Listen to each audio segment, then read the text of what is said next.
ಮಹಾಶಿವರಾತ್ರಿಯನ್ನ ಹಿಂದೂ ಧರ್ಮದಲ್ಲಿ ಬಹಳ ಉತ್ಸಾಹದಿಂದ ಆಚರಣೆ ಮಾಡಲಾಗುತ್ತೆ.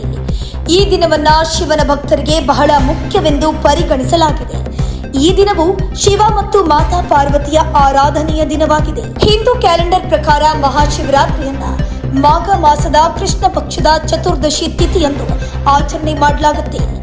ಭೋಲೆನಾಥ, ಶಿವಶಂಭು, ಮಹಾದೇವ ಹಾಗೂ ಶಂಕರ ಮುಂತಾದ ಹೆಸರುಗಳಿಂದ ಶಿವನನ್ನ ಕರೆಯಲಾಗುತ್ತೆ. ಹಾಗಿದ್ರೆ ಮಹಾಶಿವ ಹೇಗೆ ಹುಟ್ಟಿಕೊಂಡ, ಅವನ ಜನನದ ರಹಸ್ಯವೇನು ಅನ್ನೋದರ ಬಗ್ಗೆ ತಿಳ್ಕೊಳ್ಳೋಣ ಬನ್ನಿ. ಶಿವನ ಬಗ್ಗೆ ವಿಷ್ಣು ಪುರಾಣ ಏನು ಹೇಳುತ್ತೆ? ಶಿವನು ಹುಟ್ಟಲಿಲ್ಲ, ಅವನು ಸ್ವಯಂ ನಿರ್ಮಿತ ಎಂಬ ಮಾತಿದೆ. ಅದೇನೇ ಇದ್ರು ಆತನ ಮೂಲವನ್ನ ಪುರಾಣಗಳಲ್ಲಿ ವಿವರಿಸಲಾಗಿದೆ. ವಿಷ್ಣು ಪುರಾಣದ ಪ್ರಕಾರ ಬ್ರಹ್ಮನು ವಿಷ್ಣುವಿನ ನಾಭಿ ಕಮಲದಿಂದ ಹುಟ್ಟಿದ್ರೆ ಶಿವನು ವಿಷ್ಣುವಿನ ಹಣೆಯ ಪ್ರಕಾಶದಿಂದ ಕಾಣಿಸಿಕೊಂಡನು. ಒಂದೊಮ್ಮೆ ವಿಷ್ಣು ಮತ್ತು ಬ್ರಹ್ಮ ಅಹಂಕಾರಿಗಳಾಗಿ ತಮ್ಮನ್ನ ತಾವೇ ಶ್ರೇಷ್ಠರೆಂದು ಭಾವಿಸಲು ಆರಂಭಿಸಿದಾಗ ಶಿವನು ಉರಿಯುತ್ತಿರುವ ಕಂಬದಿಂದ ಕಾಣಿಸಿಕೊಂಡನು. ಬ್ರಹ್ಮನ ಮಗನಾಗಿ ಶಿವ ಅವತಾರ. ವಿಷ್ಣು ಪುರಾಣದಲ್ಲಿ ವಿವರಿಸಲಾದ ಶಿವನ ಜನನದ ಕಥೆ ಬಹುಶಃ ಶಿವನ ಬಾಲ್ಯದ ಏಕೈಕ ವರ್ಣನೆಯಾಗಿದೆ. ಇದರ ಪ್ರಕಾರ ಬ್ರಹ್ಮನಿಗೆ ಮಗುವಿನ ಅಗತ್ಯವಿತ್ತು. ಇದಕ್ಕಾಗಿ ಅವರು ತಪಸ್ಸನ್ನ ಮಾಡಿದ್ರು. ಇದಕ್ಕಿದ್ದಂತೆ ಅಳುತ್ತಿರುವಂತಹ ಮಗು ಶಿವ ಕಾಣಿಸಿಕೊಳ್ತಾನೆ. ಅಳುತ್ತಿರುವ ಮಗು ಶಿವ ಅವನ ತೊಡೆಯ ಮೇಲೆ ಕಾಣಿಸಿಕೊಳ್ತಾನೆ.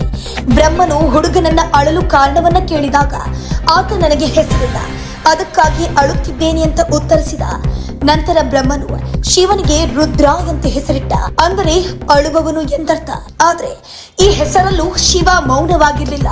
ಆದ್ದರಿಂದ ಬ್ರಹ್ಮನು ಅವನಿಗೆ ಮತ್ತೊಂದು ಹೆಸರನ್ನ ಕೊಟ್ಟನು. ಆದ್ರೆ ಶಿವನಿಗೆ ಆ ಹೆಸರು ಕೂಡ ಇಷ್ಟವಾಗಲ್ಲ. ಹೀಗಾಗಿ ಶಿವನನ್ನ ಸಮಾಧಾನ ಪಡಿಸಲು ಬ್ರಹ್ಮನು ಅವನಿಗೆ ಒಟ್ಟು 8 ಹೆಸರುಗಳನ್ನ ನೀಡಿದ ಮತ್ತು ಶಿವನು 8 ಹೆಸರುಗಳಿಂದ ಪ್ರಸಿದ್ಧನಾದನು. ಅದು ಯಾವುವು ಅಂದ್ರೆ ರುದ್ರ, ಶರ್ವ, ಭವ, ಉಗ್ರ, ಭೀಮ, ಪಶುಪತಿ ಹಾಗೂ ಈಶಾನ್ ಮತ್ತು ಮಹಾದೇವ್. ಶಿವನ ಜನನದ ರಹಸ್ಯ ಏನು ಅನ್ನೋದನ್ನ ನೋಡ್ತಾ ಹೋಗೋದಾದ್ರೆ, ಶಿವನು ಬ್ರಹ್ಮನ ಮಗನಾಗಿ ಜನಿಸಿದ.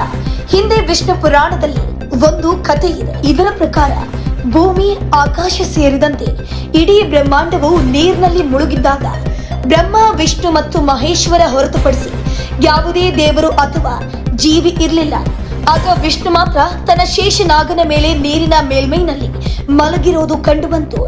ಆಗ ಬ್ರಹ್ಮನು ಅವನ ಹೊಕ್ಕುಳಿನ ಕಮಲದ ಕಾಂಡದ ಮೇಲೆ ಕಾಣಿಸಿಕೊಳ್ತಾನೆ. ಬ್ರಹ್ಮ ಮತ್ತು ವಿಷ್ಣು ಸೃಷ್ಟಿಯ ಬಗ್ಗೆ ಮಾತನಾಡ್ತಿದ್ದಾಗ ಶಿವನು ಕಾಣಿಸಿಕೊಳ್ತಾನೆ. ಬ್ರಹ್ಮದೇವನಿಗೆ ಶಿವ ಮತ್ತು ಶಂಕರನನ್ನ ಗುರುತಿಸೋಕೆ ಸಾಧ್ಯವಾಗಲಿಲ್ಲ. ಆಗ ಶಿವನು ಕೋಪಗೊಳ್ತಾನೆ. ಆಗ ಹೆದರಿದ ವಿಷ್ಣು ಬ್ರಹ್ಮನಿಗೆ ದೈವಿಕ ದರ್ಶನವನ್ನ ನೀಡಿ ಶಿವನನ್ನ ನೆನಪಿಸಿದನು. ಬ್ರಹ್ಮನಿಂದ ಬ್ರಹ್ಮಾಂಡ ಸೃಷ್ಟಿ.